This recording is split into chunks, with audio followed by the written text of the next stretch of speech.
Okay, intro class. Hopefully you've watched the YouTube video at this point of showing you how basic one-point perspective is done. I'm going to try to build on this, on that lesson, and make it just a little bit more complicated for you. So for this assignment project, you don't have to actually put a horizon line in, but I do want you to put a vanishing point somewhere in the middle of your 9x12 paper. And this can be the back side of your practice, or this can just be a new sheet of paper. Totally your call. To start, I want to move to my upper left corner above my vanishing point. And I'm just going to make a square.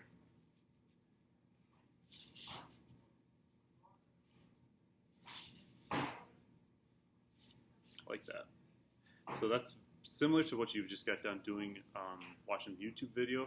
And now we're going to do our perspective lines to our vanishing point. I would like you to go all the way to your vanishing point, however, using your straight edge. Very important to use your straight edge until you get this type of three-dimensional form. How this is going to differ now is that we're going to see, I want you to see the inside as well as the outside. So I'm going to take my ruler again, and I'm going to make something like a little picture frame, or just a square or a rectangle inside the one that already exists. Still using my straight edge as I go. So you did your first box, then you got your inside one right here. And the reason that we're doing the inside one is now that we can go to this far corner up here and go to your vanishing point. But I want you to stop at that edge. Okay? Now that we have all that done, you just need to end it towards the vanishing point. But instead of ending it way up here, you're going to slide your ruler all the way down towards the bottom. So if you did a vertical line right here, I'm going to ask that you do a vertical line right down there. And if this is a horizontal line here, you're just going to slide your ruler down until you get a horizontal line here. And that last little part, that part can get erased. So sometimes I call this 3D boxes, or I refer to it as veggie straws. You ever had veggie straws? But this is essentially what I want you to do. I want you to make these three-dimensional boxes going all the way around your vanishing point, because as it starts to move, those lines will start to change, and your perspective will become a little bit different. Everything still goes back to your vanishing point, but it's going to change a little bit. I'll show you what that means in a second. The other new part about this is that I want you to shade these. We're going to start moving into value more and more, and learning to shade to start with is going to help out a lot. So to do that, you need to use a number 2 pencil. A wooden one is what I prefer. And you're going to start dark at the bottom, and you're going to slowly try to transition from dark all the way up to light at the top. And the reason I say to use a number 2 wooden pencil is that usually your darks can just, it seems like they can get a little darker, but another reason is that you have more graphite, more pencil lead to work with, so it doesn't take as long. I'll go all the way up, so it's nice and light up top. And you'll notice as I'm going, my pencil strokes are vertical, up and down, up and down, up and down, because the walls of this plane, this side, are up and down, up and down. So now the plane goes side to side. I can't shade very well side to side, so I'm going to turn my paper. And I'm going to do the same thing. I'm going to start dark. I'm slowly just going to keep going lighter and lighter and lighter as I move up towards us, the viewer. And what happens with value is that as you get farther away, it gets darker. The things that are close get lighter.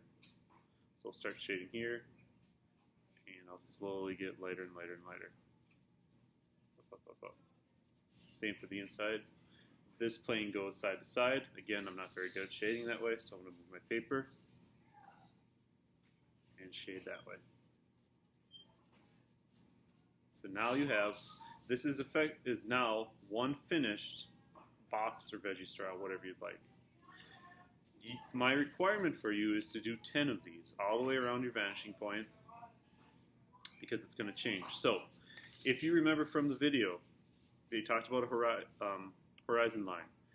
In your imagination, there's one going this way, if our paper is sitting landscape view, and there would be one going this way, if our paper is sitting in the portrait view.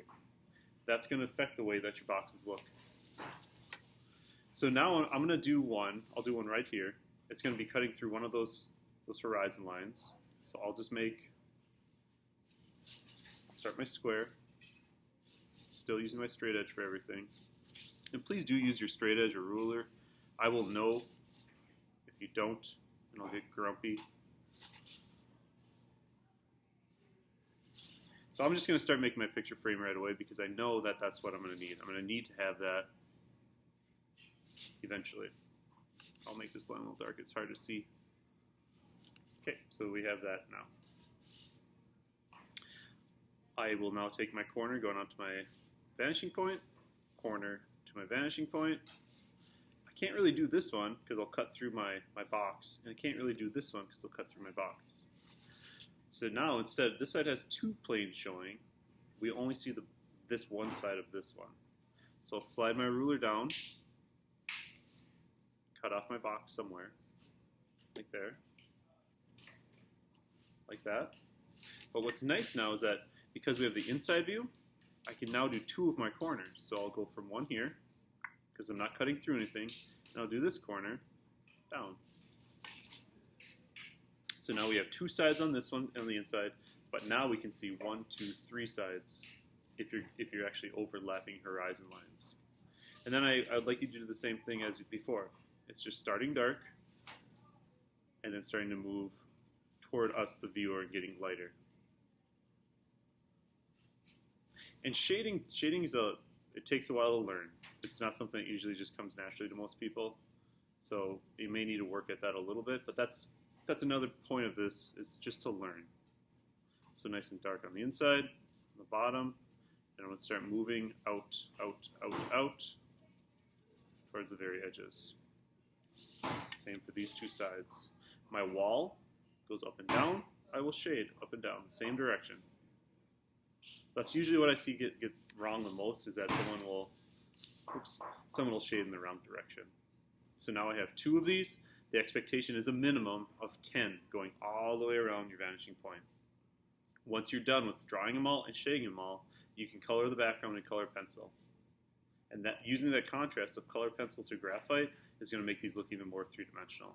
Once you completed all this, then you will be moving on to our one-point perspective names, but not until you finish.